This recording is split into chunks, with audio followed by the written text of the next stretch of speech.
porque básicamente estos cambios de fecha realmente a veces nos confunden, comparándolo que el día 17 lo trasladaron al día 15, el Día de la Virgen. Y ayer mismo, con todo lo que ha acontecido y lo que ha paralizado al país, lo hubieran hecho el día lunes, porque realmente el temario de la fecha es importante. Todo el mundo tiene derecho a peticionar a las autoridades, pero también hay que buscar fechas. Todo lo que se hizo ayer, que se paralizó el país, se hubiera hecho básicamente el día lunes. Así que, Alberto, te escucho con todo lo que nos puedes ilustrar sobre San Martín, nuestro padre de la patria.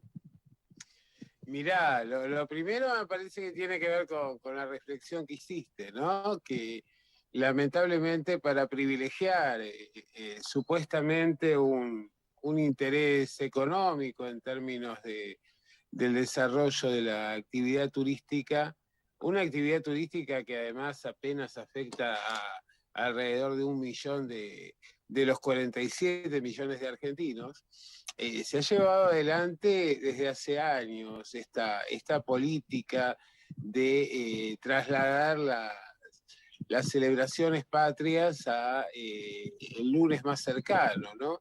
Y esto creo que tiene un problema, y el problema que tiene es que detrás de esto, explícita o implícitamente, hay un proyecto de vaciamiento de nuestro sentimiento histórico, de nuestro contenido histórico. Justamente por esta razón es que perdemos esta referencia, y esa idea de liquidar nuestra conciencia histórica está asociada directamente con estos proyectos globalizadores, estos proyectos que nos hablan de autopercepciones, que nos hablan en gran medida de internacionalismos, de que formamos parte de una comunidad internacional y demás, cuando en realidad, digamos, justamente es en nuestro pasado donde podemos encontrar las herramientas como para poder proyectarnos hacia el futuro y para poder superar o afrontar las coyunturas. De hecho, cuando yo escucho hablar de que no se puede hacer esto o aquello por las relaciones de fuerza, y lo contrasto con esta maravillosa respuesta que le da San Martín a Pueyrredón, me queda en claro que efectivamente la distancia que tenemos respecto de aquel pasado es enorme, ¿no? Pero también hay que tener en cuenta lo otro que vos dijiste, y era que no tenemos una dirigencia con ni siquiera una gota de sangre de alguno de estos patriotas de San Martín, de Belgrano, de Güemes, de Dorrego, de Juana Zurduy, de Martina Chapanay. La verdad que tenemos un panteón maravilloso, pero que en general aparece ocultado, ¿no? Y de San Martín, ya yendo específicamente a esto, te diré que, como para empezar, ¿no? Que lamentablemente de San Martín solo conocemos, y de una manera bastante parcial, los alrededor de 12 o 13 años que estuvo en el continente americano. Y que no conocemos ni el antes ni el después, ni de dónde salió este maravilloso libertador de América, ¿no? No, estoy de acuerdo contigo. Fíjate vos que cuando uno habla de potencial, hoy de esta mañana, realmente estaba viendo el cónsul de argentino de las Américas, donde han expuesto dirigentes de todas las tendencias, y veíamos el potencial que tiene la República Argentina en estos momentos. Y uno analiza lo que estamos padeciendo, donde tenemos unas oportunidades tremendas. Y vuelvo al tema de los dirigentes. Pareciese que están en otro canal o con otras intenciones, y no en el crecimiento de nuestra patria, porque con todas las riquezas que tenemos, con todo el potencial que tenemos, las posibilidades de exportar y realmente las riquezas, hoy todo el mundo estamos hablando de términos que sinceramente lo escuchamos hace tanto tiempo, que el gas, que el petróleo, que el litio, pero son todos enunciados, falta ejecutividad.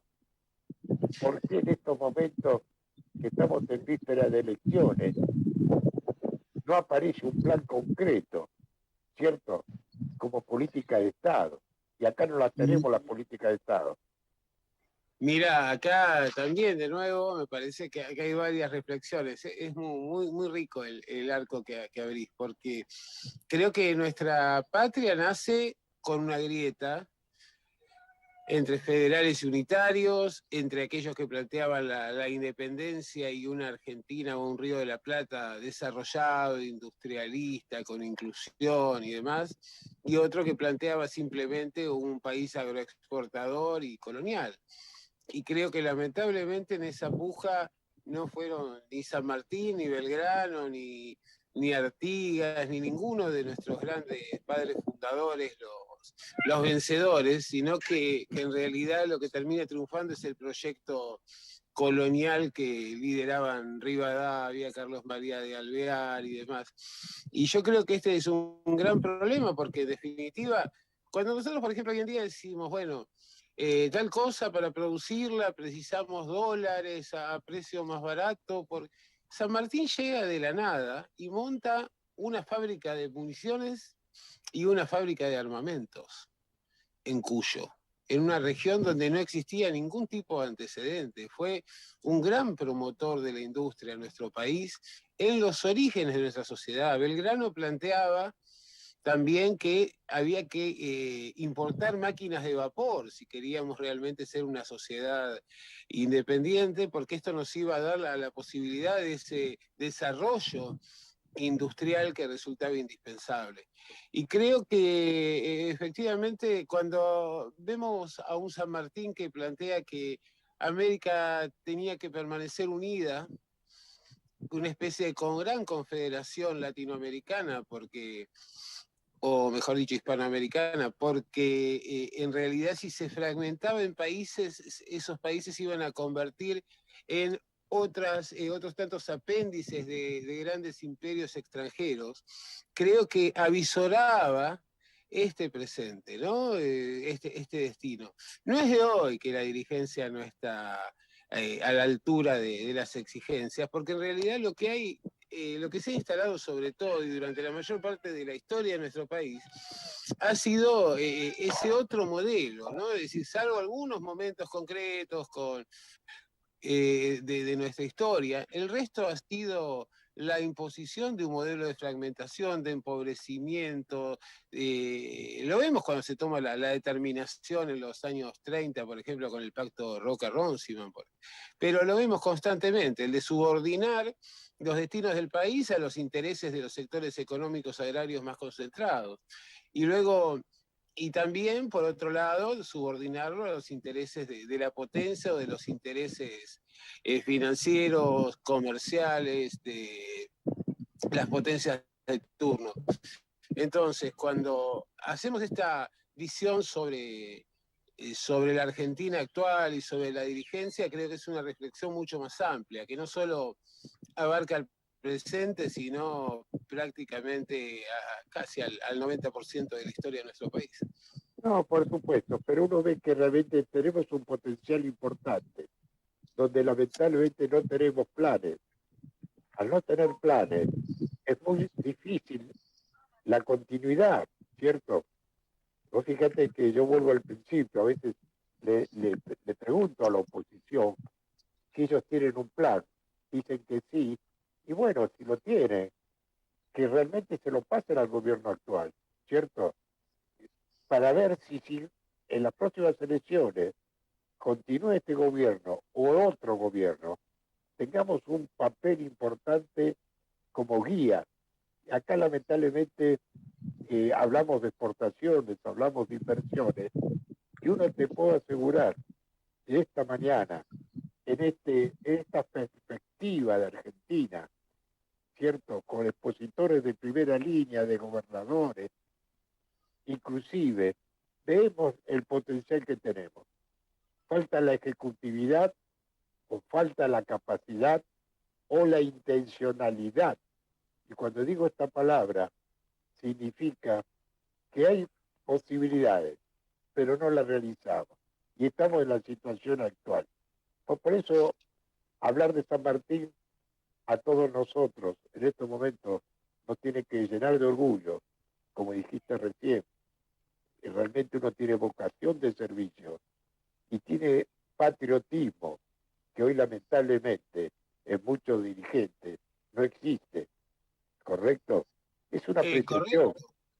Claro, yo lo que te decía nada más es que el hoy en realidad, y por eso me parece que acá tenemos un gran problema con la relación con nuestro pasado. Tal como decía Jaureche, no había una historia política sino una política de la historia que estaba basada en los ocultamientos, los enmascaramientos, el hecho de llevarnos a la resignación constantemente en lugar de privilegiar nuestro potencial. Y parte, creo, de ya desde los orígenes de nuestra sociedad, de la inexistencia de ese patriotismo.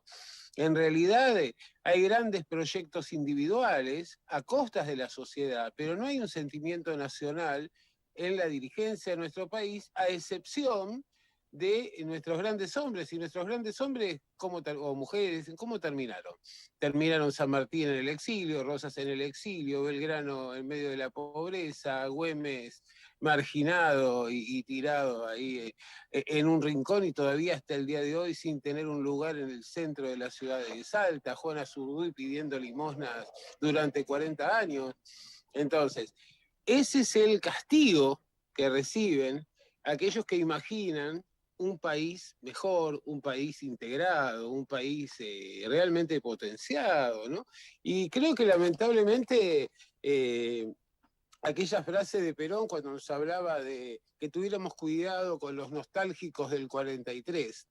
Creo que lo que estamos viendo hoy en día es el triunfo de los nostálgicos del 43 en gran medida, ¿no? Porque para llevar adelante un proyecto a ver, de enfriamiento de la producción, de limitación considerable de la obra pública, de ajuste en los salarios, de transferencia de recursos constantes y de sometimiento o subordinación a los intereses económicos más concentrados. Ni siquiera hace falta en este momento un gobierno opositor o no ya como en los viejos tiempos una dictadura, sino que estamos viendo cómo esas políticas son aceptadas como irreversibles, como inevitables, por un gobierno que llegó con otras expectativas y que lamentablemente ha naufragado al punto de llegar a este presente. No, en ese sentido yo pienso que no tenemos un plan, pero también voy a otro tema, ¿cierto? A la capacidad o no de los dirigentes. Al no tener un plan concreto, real, con objetivos claros, y donde lo más importante es generar fuente de trabajo, y no se logra. Vos fíjate que en los últimos años la única forma de incrementar la incorporación de trabajadores es hacia la administración pública. Exacto. Correcto. Y Sí, también sí. por otro lado, nos damos cuenta que todo el sacrificio es para la población. La clase dirigente en ningún momento tiene sacrificios, donde ellos han elegido esa carrera, ¿correcto? Por eso yo Sí. me indigno mucho cuando muchos de ellos dicen, y yo volvería a la actividad privada.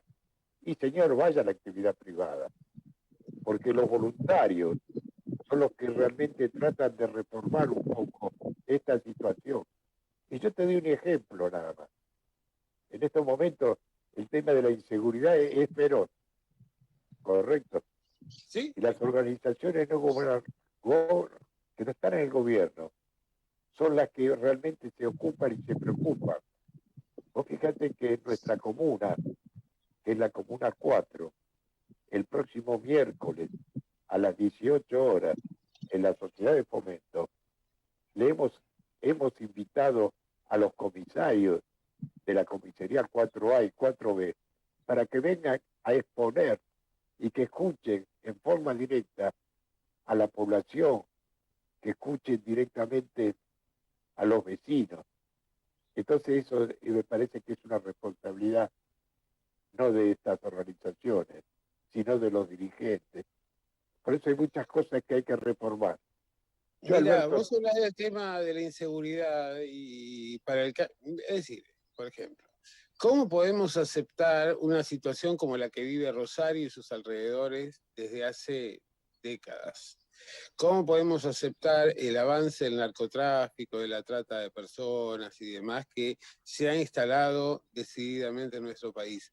En la ciudad autónoma de Buenos Aires, mientras que el jefe de gobierno reclama ante la Corte Suprema que la asignación de más fondos para la Policía Metropolitana, hubo un recorte de 3.000 millones de pesos del presupuesto policial que fue asignado a publicidad para generar o para fortalecer el blindaje mediático. Digo, evidentemente, yo creo que la dictadura cívico-militar instaló el individualismo, la desconfianza y el desprecio por el otro, lamentablemente, y consiguió liquidar o herir de enorme gravedad a un valor que era fundamental dentro del proyecto nacional, que era la solidaridad, la idea de esa comunidad organizada, articulada y demás. Y ahora solo vemos carreras e intereses individuales, pero no proyectos colectivos porque justamente creo que hay una fragmentación social tan grande, una fractura social tan grande, y además, digamos, que el Estado se convierte, como lo ha sido casi siempre en la historia de nuestro país, digamos, el gran generador de riquezas, quien arbitraba los medios, las asignaciones de recursos y demás. Es decir, no es de hoy que no tenemos una sociedad donde el sector privado sea fuerte. El problema es que en los últimos años, sobre todo a partir del retorno de la democracia, el Estado, digamos, crecientemente se ha convertido en el factor articulador de la vida y el destino de la cada vez mayor cantidad de excluidos que hay en nuestro país, ¿no? Y creo que ese es un problema muy difícil de resolver. Y me parece que hay una cosa que es importante, que es la liquidación de los grandes partidos de masas, de los grandes partidos populares, y su reemplazo por estas coaliciones políticas que, en definitiva, digamos, en sus diferencias internas y en sus contradicciones, prácticamente impiden que exista un proyecto nacional en el caso de tener a mano alguno, ¿no? Y esto me parece que resulta determinante, porque durante la etapa de Cambiemos, lo que teníamos era un partido hegemónico que fijaba las líneas y otro que se repartía cargos. Me refiero al PRO y a la UCR y la coalición cívica. Pero ahora el gran problema que tenemos es que no existe esa hegemonía y entonces las contradicciones afloran constantemente, y cuando las coaliciones se conforman simplemente para ganar una elección, sin un programa preestablecido, sin una mesa de discusión y de toma de decisiones, sin un programa concreto, naturalmente, digamos, cuando el Estado y cuando la administración del gobierno es débil y está fracturada, genera un caldo de cultivo para que los grandes intereses corporativos impongan sus puntos de vista, ¿no? Y esto es lo que ocurre es que aquí en la Argentina los partidos A y B se ponen de acuerdo en el poder, en la finanza, correcto, y Exacto. lamentablemente, y no existe terceras líneas o terceras posiciones. Yo realmente hoy quería entrevistarte, Alberto, hablando un poco de San Martín, que me pareció muy interesante. Vamos a continuar con este tema porque tanto a vos como a mí el tema realmente político cada vez nos preocupa más, y vuelvo por la incapacidad de los dirigentes. Esto es